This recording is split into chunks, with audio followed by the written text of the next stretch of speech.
Everybody, welcome back to another edition of the Couch Chat. So I'm Father Sean Wilson.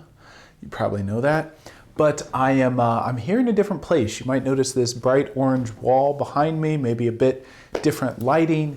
And so I always record these in the convent over at Immaculate Conception. And if you followed the bulletin a little bit, we are doing a little bit of renovation here at Immaculate Conception over the summer. So, and I've got an office here, kind of meet with whoever needs to be meet. Oftentimes it's a lot of engaged couples that is just a bit more convenient. So it's nice to have a place to land here. And so I with the renovations, I actually had to switch offices. So this building was built as the convent.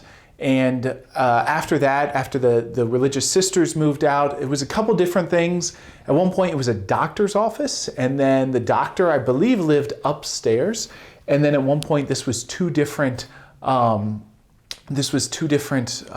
units. So there's two kitchens. There's not like full kitchens or anything, and they really haven't been operable for a number of years. But currently in this building, there is a lot of CCD, and even a couple small groups meet here throughout the week. So the renovation that needed to be happen was just, things had been kind of the way they had been for, 40 years at least. So some places have gotten a little bit of a facelift, but let's see, what else? Oh, and for some of our programs, we just haven't had enough space here at Immaculate Conception. So on a Wednesday night, every last ounce of space that is under a roof gets used, which is a great thing to have. But our junior high basically did not have enough room. So even for our junior high CCD program, we didn't have enough room for everybody to have a table. So we basically, there was no place for anybody to write. There was no tables set up. There was just a bunch of chairs set up theater style. And it just was not the most conducive learning environment.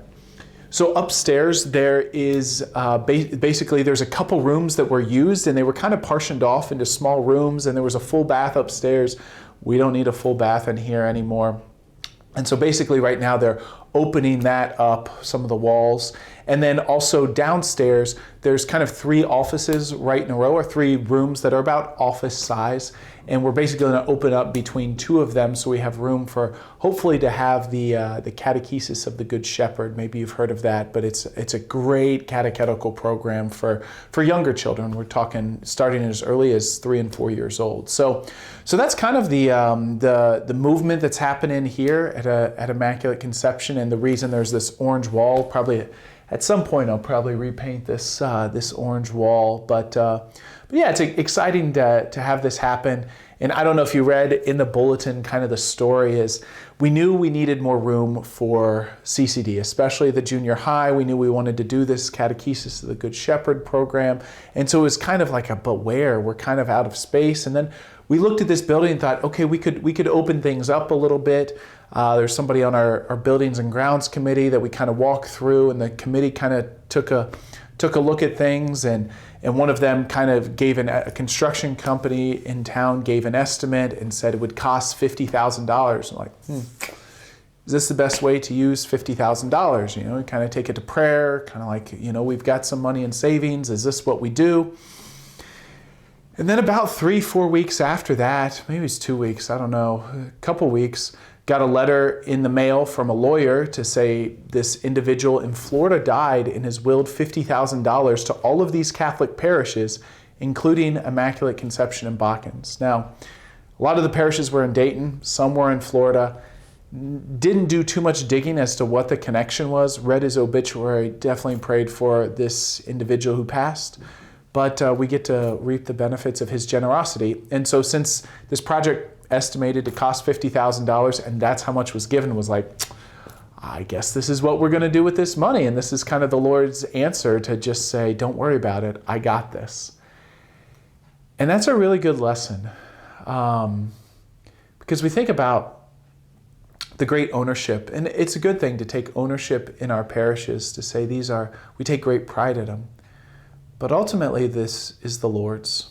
That everything that we do here ultimately belongs to Him, and He's going to take care of things as He sees fit. And sometimes He doesn't do the things we want to do, and I guess that's okay, right? It's a good sign for us. And sometimes we're kind of stuck on the fence and he just answers. But it's always a reminder that these are the Lord's parishes. This is his church. He gives us the joy of serving. He gives us the joy of participating, and we reap the benefits of the sacramental life and the formation that happens here.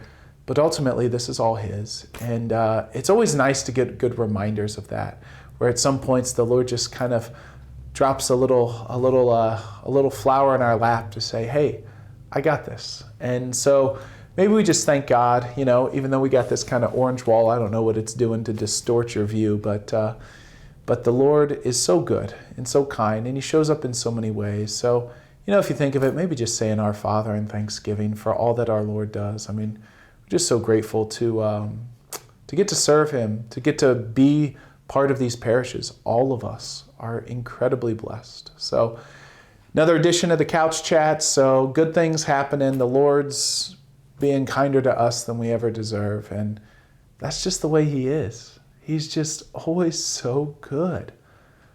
Thanks for tuning into the Couch Chat. We'll see you next week. I'm Father Sean.